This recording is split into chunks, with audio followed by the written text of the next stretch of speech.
right?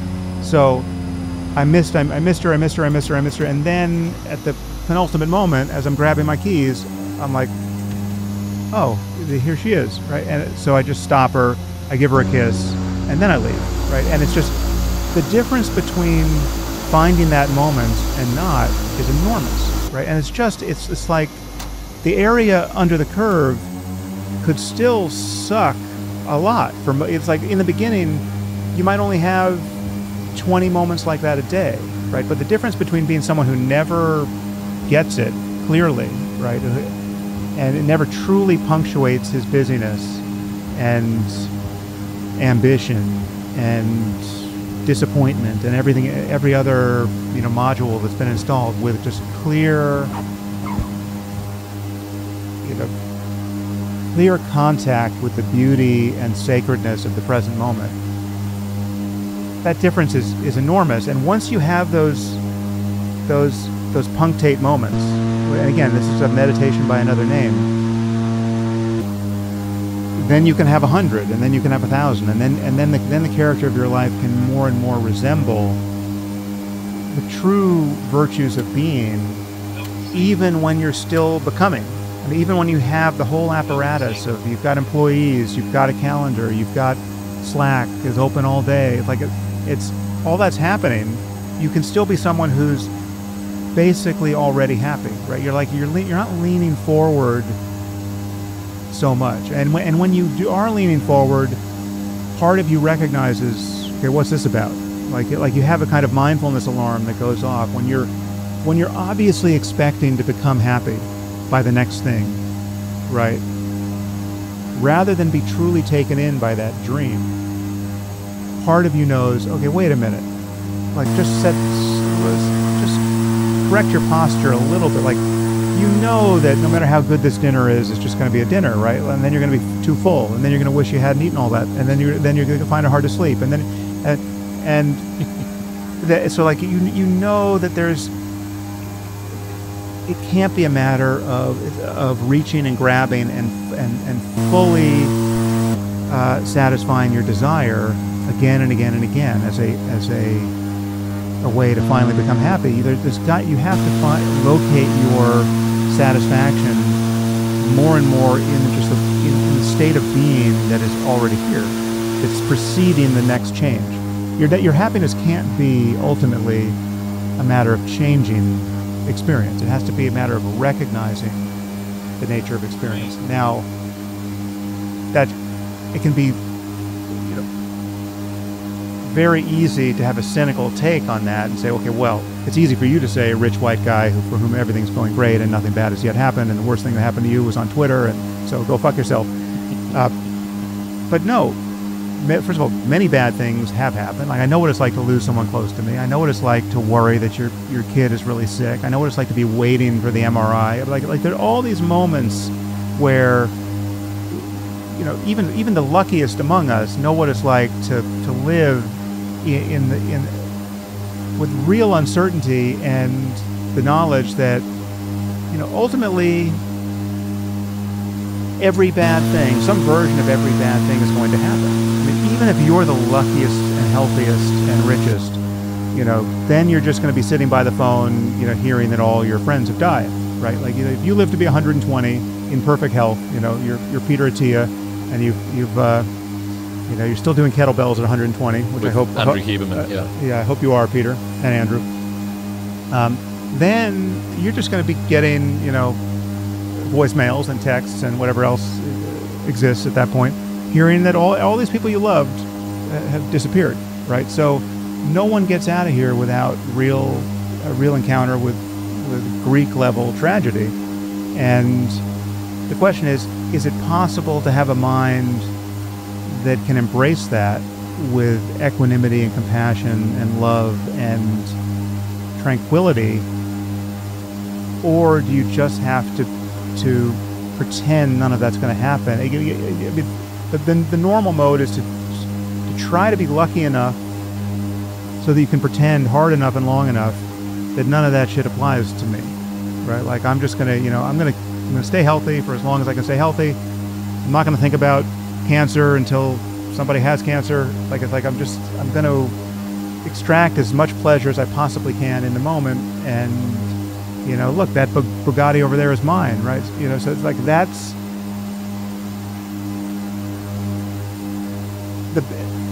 at best that's impermanent, right? Even if that was as satisfying as someone could pretend, and we actually know it's not, and you can know that from the inside the more you have those experiences, it's impermanent, you know? I mean, it's like at a certain point Andrew Tate is going to be the 80-year-old with bad tattoos, right? Like it's just not, it's like it's not, it doesn't scale. Like that you need another gear. And there are many names for this. I mean, wisdom is one name, spirituality, enlightenment, awakening, meditation, and all of these concepts, you know, psychedelic experiences, all of these tools and concepts are triangulating on a part of the map where one's well-being isn't contingent upon changes in experience. There's a recognition that is possible about the nature of conscious life itself that is fulfilling. Giving ourselves a good enough reason to just be here in the present moment. Yeah. Yeah, we're both fans and friends with Paul Bloom, and Paul managed to draw the perhaps surprising correlation between this and a dominatrix that he'd interviewed. As he would, yeah. He's great with surprising correlations, yeah. And it really made me realize, because I think it's in maybe the Death in the Present Moment talk that you gave us, something else, that a lot of what we're doing externally with the way that we try and show up in the world, the way that we construct our exterior lives and our experience, is to give us a good enough reason to just be here now. Yeah. And people find this through staring at the night sky. People find it through going to raves and collective effervescence. They find it through, and Paul gave me this reason. He interviewed a dominatrix for one book, The One on Pain maybe, and she'd said nothing captures attention like a whip. Right. Which means that if you get slapped hard by a lady, presumably in bicep length gauntlet leather gloves, high knee boots and stuff, if you get slapped by her, for the next 3 seconds you're thinking about nothing apart from the fact she just slapped me. Yeah. Ding! And you're just hearing that ringing in your ears, and that's it.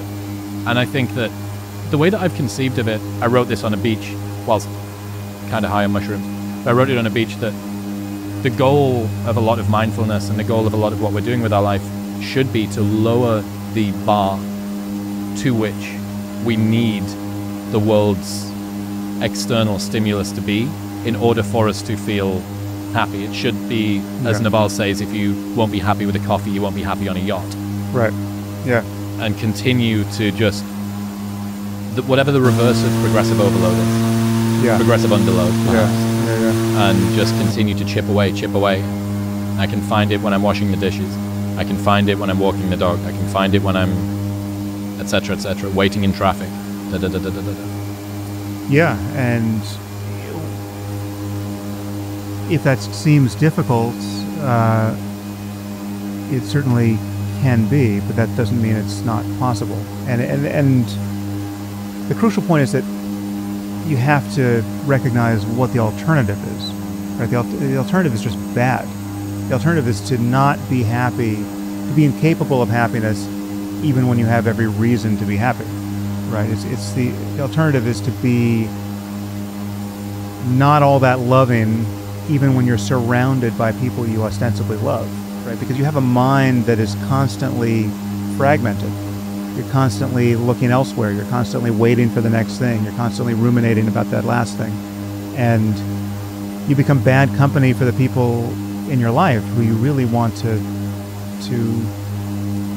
whose lives you know, when you, in your clear moments, you really you just want to magnify happiness in their presence, right? This is what I think is an important leap, and I think that you make it very well in Waking Up, which I told you before we'd started. I think I've gifted my mum every Christmas for the last 3 years, right. Which is, you know, a great assistance in me being able to get something delivered digitally the night before Christmas when I've left it too late. Yeah, nice. Annually. I highly recommend that everyone go and check it out. Taking it from an abstract, wishy-washy, this is something that's going to, maybe my anxiety will be a little bit better, maybe I won't feel my anger anymore, to a, as David Fuller says, does it grow corn? Like, show me if it grows any fucking corn. Right. Like, what does this do for me, to my life, to the relationships I have, to fundamentally the things that I care about the most? Now, the texture of our own minds is not nothing. In fact, you could argue maybe it's everything. But there is something beyond that too, and I think that the thin end of the wedge is getting people in through the door that, well, look at what this could do to your world, and then the worlds of the people that you care about, and then think about how that could ripple out if you want to be super altruistic, and the town and the country and the planet that you're on, and so on and so forth. But that is the reminder when I've missed my meditation streak for too long that I get embarrassed about it, and I need to come back to using your app or the timer or whatever. That's the reminder for me that gets me through the door a lot of the time. Yeah. And I'm hesitant. I came up with an idea the other day of productivity purgatory, which is the things that you do that are supposed to be recuperative are done only to make you more productive. So you kind of have this perpetual existence of everything. The pickleball I play is because I heard Andrew Huberman say on a podcast that, 45 minutes of zone 2 cardio per week, it helps me be able to focus better. And Peter Attia told me that I've got to go for a walk in the morning because of my glucose tolerance or whatever. Trying to not just do that, but, you can be driven by whatever it is to get you, I think, to get the activation energy, to get it moving. And for me, that's one of the most robust ways to remind me. Think about how it's going to change the nature of your daily experience internally and how you're going to show up for other people externally. I think that that's a leap which a modern version of mindfulness, and then tying it in with the life advice, and not just being about the mindfulness. It's like, look at the fucking things that you're struggling with. Look at the things that you're challenged by now. The fact that you ruminate, that you have regrets and shame and insufficiency and terror and fear and all that. There is an alternative experience of this, and the way that this allows you to show up in the world can also benefit from it too. Yeah, and also there's no boundary between this thing we're calling meditation or mindfulness and the rest of one's life, right? I mean, that boundary is truly spurious, and it's an artifact of, first learning, not knowing the thing, then learning it, then setting aside 10 minutes a day or whatever to practice it. Or you go on a silent retreat for a month, and then you come back to your life, and there seems to be this difference between life and retreat. But in reality, all you have is your mind in each moment, and you're either suffering or not, you're either lost in thought or not, you're either clearly aware of what it's like to be you or not. And that fluctuation that's really the ground of this practice, or these insights, and that's where wisdom is. And so it's not, I would encourage people from the very beginning to view the practice as not at all being separate from the rest of their day. It's and you don't, in my view, you don't get any credit. I mean, there are consequences to practicing or not practicing for most people, but it's like you don't get credit for having meditated earlier today. Like, I don't give myself, like, if I sat for 20 minutes, it's not like you bank those 20 minutes and now you're good to go for the rest of the day. It's like the rest of the day is your practice, right? Like your life is your practice. On some level, your life is a meditation. It's just you're paying attention to 1,000 different things, but in each moment, your attention is being drawn and being dedicated to something, and you are making your mind, you're making your being in the world based on how you pay attention. And meditation is just this period in the day where you've decided, okay, for these 10 minutes, I'm going to give myself permission not to think about anything else other than just paying attention. But ultimately, once you see the power of it, ultimately your entire life becomes that, even though you have to do other things, right? So you're doing, like, if I'm having this conversation, I'm fluctuating between being totally lost and clearly seeing the nature of my mind in this moment, right? So it's absolutely no different from what I'm doing if I set aside 20 minutes to meditate, right? It's the same mind, it's the same challenge of noticing thought as thought, noticing clearly noticing emotions and their linkage to thought, letting go of any grasping at what's pleasant or pushing what's unpleasant away, through the judgment and the contraction around experience. As you pay attention to your mind, you notice that you tend to stay in one of two types of contractedness. Your things are pleasant, and you're trying to squeeze more goodness out of it, right? So it's like, oh yeah, finally the good taste, and you're contracted in avarice, essentially. And when things are unpleasant, you're pushing them away. You're trying to change. You're bracing yourself against the physical pain or the embarrassment and again, mindfulness is just the wide open, non-judgmental willingness to feel both of those things. And so you can even step back on the contraction. Like you can feel what you're doing, what you're disposed to do with the feeling tone of pleasure or the feeling tone of pain.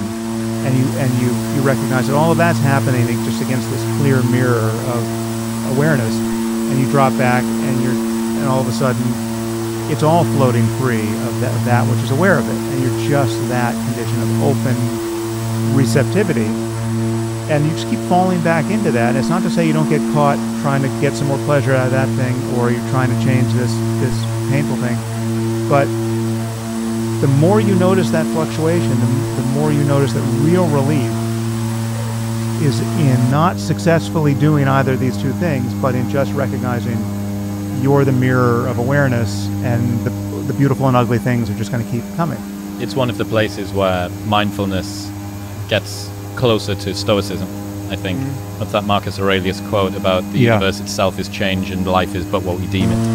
Yeah. The story that we tell ourselves. I think you've got an example that I use all of the time, even in my own life. For the people that do CrossFit or Brazilian Jiu-Jitsu or hardcore pickleball, the way that you feel at the end of one of those workouts where you can taste metal in the back of your throat and your heart rate's high and you're sweating and you're panting and it's 105 degrees in Austin, Texas or wherever, that sensation is associated with the story that you tell yourself, that this is worthwhile, that this is good for me, that this is something that I can feel proud of. But if you were to have that sensation spontaneously stood in line at the bank, you would be pushing through to get the teller to call the fucking ambulance, because this is terrifying. So very much the story that we tell ourselves around the present moment largely determines our experience of it. Yeah, and that's another example of a sort of a conceptual layer at which you can do a lot of wise work in changing your experience by using certain kinds of concepts as an antidote to other bad concepts. So you tell yourself a better story.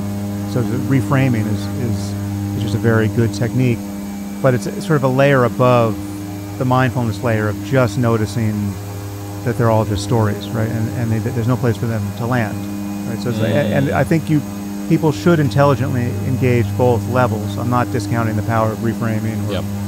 And Stoicism is fantastic. I mean, there's Bill Irvin, this philosophy professor who wrote a great book, The Guide to the Good Life.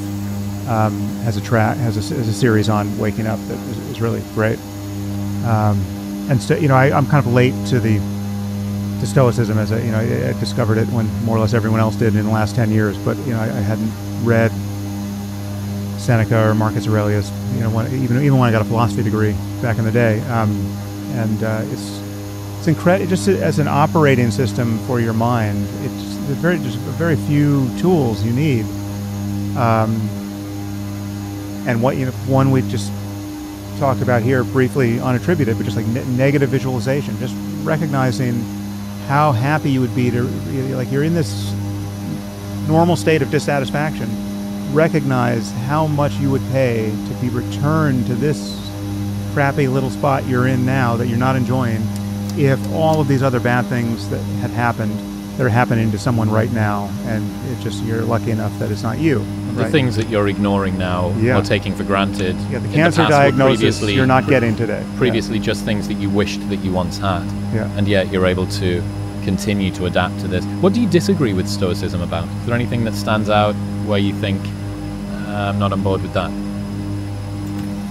Well, I think it probably has a